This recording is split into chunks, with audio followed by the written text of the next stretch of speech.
Good morning everyone. जैसा कि आपको पता है हम भूगोल की एनसीईआरटी रीड कर रहे हैं और उसमें जो हमारा टॉपिक चल रहा था जनसंख्या परिवर्तन के घटक चल रहा था, जिस पर हमने चर्चा कर ली थी। उसी में प्रवास और उत्प्रवास पे भी हमने चर्चा कर ली थी। देखिए इसी के नीचे बॉक्स में कुछ दिया है, हमसे क्वेश्चन किया है एनसीईआरटी ने।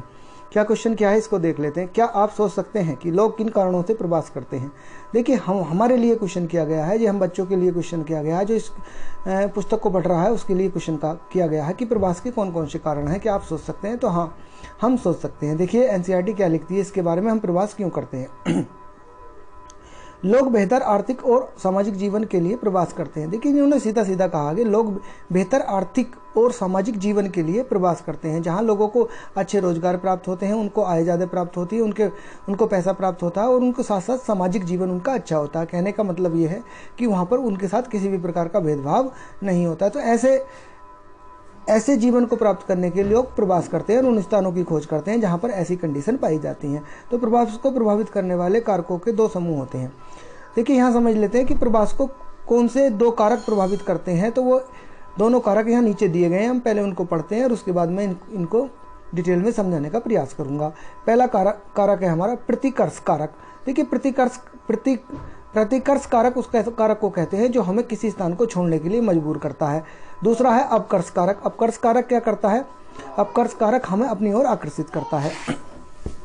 तो दोनों ही कारक देखिए प्रवास को प्रभावित करते हैं। एक पहला वाला जो कारक है हमें एक स्थान को छोड़ने के लिए मजबूर करता है, हमें ऐसी मजबूरियां उत्पन्न कर देता है जिस कारण हमें वो स्थान छोड़ने पड़ते हैं। वो कौन सी मजबूरियां होती हैं ये देख लेते हैं हम। देखिए पहली मजबूरी है हमारी रोजगार मतलब बेरोजगारी।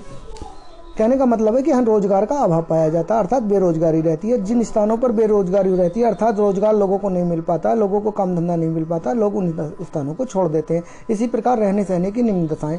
देखिए जिन स्थानों पर रहने सहने की अच्छी सुविधा नहीं होती, लोगों को रहने सहने में कष्टकारी उनको जीवन जीना पड़ता है, तो ऐसे स्थानों को भी लोग छोड़ देते हैं।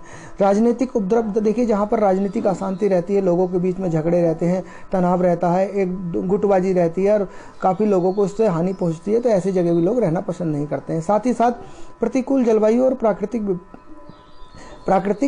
विपदाएं। देखिए जहाँ की जलवायु कष्टकारी होती है, मतलब कष्टकारी जलवायु का मतलब हो बहुत ज़्यादा उष्ण है, बहुत ज़्यादा ठंडी है, जहाँ पर गर्म हवाएं चलती हैं, काफ़ी लोग परेशान रहते हैं। कुछ फसल ऐसी जलवायु जो उत्पादन को प्रतिकूल कर देती है, अर्थात प्राकृतिक आपदाएं जैसे भूकंप आता है, ज्वालामुखी फट जाती है, सुनामी आते हैं, चक्रवात आते हैं या भूस्खलन हो जाता है। तो ऐसे स्थानों पर लोग रहना पसंद नहीं करते और उनको छोड़ देते हैं। और महामारियाँ। जिन स्थानों पर महामारी तथा सामाजिक आर्थिक पिछड़ापन। देखिए महामारियाँ जिन स्थानों पर ज़्यादा फैल जाती है वहाँ पर भी लोग रहना पसंद नहीं करते हैं। और सामाजिक आर्थिक पिछड़ापन जैसे कारण होते हैं जो हमारे प्रतिकर्ष कारण है। और इन प्रतिकर्ष कारण क्या होते हैं? उद्गम स्थान को कम आकर्षित बनाते हैं। इसका मतलब क्या है कि उद्गम स्थान का मतलब होता है जिन स्थानों से लोग जाते हैं, अर्थात जिन स्थानों को छोड़ देते हैं तो उनको कम आकर्षित बनाते हैं। कहने का मतलब है, तो ये जब सारी कंडीशन होती हैं तो हम मजबूर हो जाते हैं कि उस स्थान को छोड़ने के लिए। अब देखिए अपकर्ष कारक क्या होते हैं? अपकर्ष कारक वे कारक होते हैं जो हमें अपनी ओर खींचते हैं।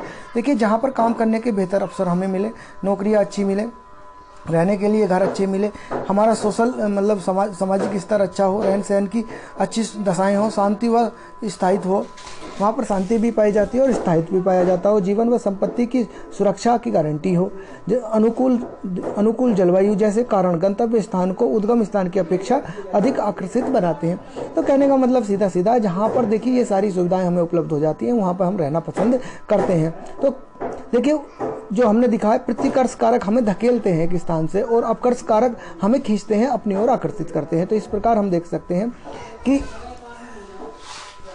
प्रवास को प्रभावित करने वाले दो कारक होते हैं, अपकर्ष कारक और प्रतिकर्ष कारक। देखिए आप इनकी एक एक हेडिंग बनाकर लिख सकते हैं। अगर लॉन्ग क्वेश्चन लिखना होता है तो हम देखिए पहले प्रतिकर्ष कारक में लिखेंगे और पहला हेडिंग डाल देंगे बेरोजगारी। तो इसी प्रकार रहन सहन की निम्न दशाएं, ऐसी काफ़ी बड़ा क्वेश्चन बन जाएगा, लेकिन हमें इतना बड़ा क्वेश्चन यहाँ नहीं लिखना, केवल हमें 100 शब्दों में अपना क्वेश्चन लिखना है। तो दोनों कारक आप एक साथ ज्वाइन करके लिख देंगे। यदि देखिए एक नंबर का सवाल पूछता है कि प्रतिकर्ष कारक में आप किसे किसे रखते हैं, तो आप इनको एक एक करके लिख दें। जैसे बेरोजगारी, रहने सहने की निम्न दशाएं, राजनीतिक उपद्रव, प्रतिकूल जलवायु, प्राकृतिक आपदाएं, तो ऐसे कारकों को आप लिख सकते हैं। ऐसी अपकर्ष कारकों के बारे में अगर आपसे पूछे कि 2 अपकर्ष कारक बताइए, तो आप लिखिए जहाँ काम करने के बेहतर अवसर हो, रहने सहने की अच्छी व्यवस्था हो, शांति हो, स्थायित्व हो, संपत्ति जीवन व संपत्ति की रक्षा की पूर्ण सुरक्षा हो, तो ऐसे स्थानों पर हम रहना पसंद करते हैं। तो आई होप आप समझ चुके होंगे इस बात को। देखिए, तो अब यहाँ से एक छोटा सा क्वेश्चन आपको 100 शब्दों में लिखना है कि प्रभास किसे कहते हैं और प्रभास को प्रभावित करने वाले कौन कौन से कारक हैं। तो हम इस प्रकार से इन क्वेश्चनों को यहाँ पर लिख सकते हैं। इसमें और कुछ ज़्यादा हमें नहीं लिखना। और देखिए, प्रतिकर्ष कारक और अपकर्ष कारक में दोनों में क्या अंतर है ये आप समझ गए होंगे। एक लोगों को जाने के लिए मजबूर करता है, दूसरा क्या करता है, लोगों को अपनी तरफ आकर्षित करता है। तो जहाँ अच्छी सुविधाएं होती हैं वो अपनी तरफ आकर्षित करते हैं, लोग वहाँ पर रहना पसंद करते हैं। देखिए, आपने भी देखा होगा, आपके गांव से, आपके क्षेत्र से लोग क्या करते हैं, बड़े बड़े नगरों में चले जाते हैं, कुछ काम करने के लिए चले जाते हैं, कुछ अपना व्यवसाय करने के लिए चले जाते हैं, कुछ रोजगार के लिए चले जाते हैं, कुछ फैक्ट्रियों में काम करने के लिए चले जाते हैं। तो जहाँ रोजगार के अवसर ज़्यादा होते हैं उन क्षेत्रों में लोग रहना पसंद करते हैं और उन्हें सुविधा भी प्राप्त होने लगती है। देखिए, ये हमने देख लिया। अब देखिए, हम देखते हैं जनसंख्या वृद्धि की प्रवृत्तियाँ। जनसंख्या वृद्धि की प्रवृत्तियों का मतलब यह होता है कि काल के अनुसार किस किस क्रम में जनसंख्या कब और कितनी बढ़ती चली गई। देखिए, कैसे परिवर्तन जनसंख्या में आते चले गए, जनसंख्या के आकार में कैसे परिवर्तन आते चले गए। तो हम देख लेते हैं। पहले इस एनसीईआरटी में जो लिखा है उसको रीड करते हैं और बाद में उसको समझने का प्रयास करेंगे। पृथ्वी पर जनसंख्या 600 करोड़ से भी अधिक है। मैं एक बार यहाँ आपको स्पष्ट कर दूँ कि ये जो डाटा दिया गया है 2011 की जनगणना के आसपास का डाटा दिया गया है, तो इस समय 600 करोड़ ही जनसंख्या थी। लेकिन अगर आप बात करें तो लगभग 7.5 अरब से भी ज़्यादा जनसंख्या हमारे पूरे पृथ्वी पर है। तो पृथ्वी पर 600 करोड़ से भी अधिक है। पृथ्वी पर जनसंख्या 600 करोड़ से भी अधिक है। इस आकार तक पहुँचने में जनसंख्या को शताब्दियाँ लग गई हैं। आरंभिक कालों में विश्व की जनसंख्या धीरे धीरे बढ़ी। देखिए, इन्होंने बताया कि जब पुराने समय में जनसंख्या धीरे धीरे बढ़ती थी, विगत कुछ 100 वर्षों के दौरान जनसंख्या में आश्चर्यजनक दर से बढ़ोतरी हुई है। तो हम देखा गया है कि जैसे जैसे हम पुराने समय से नए समय में आए हैं, वैसे वैसे जनसंख्या तेजी से विश्व में बढ़ी है। देखिए, चित्र के अनुसार भी स्पष्ट किया गया है। चित्र 2.3 में जनसंख्या वृद्धि की कहानी बताता है। लगभग 8,000 से 12,000 वर्ष पूर्व कृषि के उद्भव एवं आरंभ के पश्चात जनसंख्या का आकार बहुत छोटा था। मोटे तौर पर पूरी पृथ्वी पर 80 लाख ही लोग निवास करते थे और ईसा की पहली शताब्दी में जनसंख्या 30 करोड़ से कम ही थी। देखिए, जब लोग ईसा की पहली शताब्दी आई तो उस समय भी जनसंख्या पूरे विश्व की अर्थात पूरी पृथ्वी में जो जनसंख्या थी लगभग 30 करोड़ थी। 16वीं और 17वीं शताब्दी में बढ़ते विश्व व्यापार, देखिए 16वीं और 17वीं शताब्दी में क्या हुआ, विश्व व्यापार बढ़ा। इसके कारण विश्व व्यापार ने जनसंख्या की तीव्र वृद्धि के लिए मंच तैयार किया। जैसे जैसे लोगों में व्यापार बढ़ता गया वैसे वैसे लोगों की जनसंख्या बढ़ती चली गई। देखिए, आगे 1750 ईसा के आसपास जब औद्योगिक क्रांति का उदय हुआ। देखिए, 1750 के आसपास औद्योगिक क्रांति का उदय हुआ। औद्योगिक क्रांति का उदय कहाँ हुआ था? इंग्लैंड में। ये मैं आपको बता दूं। विश्व की जनसंख्या लगभग 55 करोड़ थी। यहाँ तक भी कोई दिक्कत नहीं थी। 18वीं शताब्दी में औद्योगिक क्रांति के पश्चात विश्व में जनसंख्या का विस्फोटक वृद्धि हुई। कहने का मतलब है 18वीं शताब्दी के बाद विश्व की जनसंख्या अचानक तीव्र गति से बढ़ी। और देखिए, जब जनसंख्या अचानक तीव्र गति से बढ़ती है, जनसंख्या का अचानक बड़ी संख्या में बढ़ जाना ही जनसंख्या विस्फोट कहलाता है।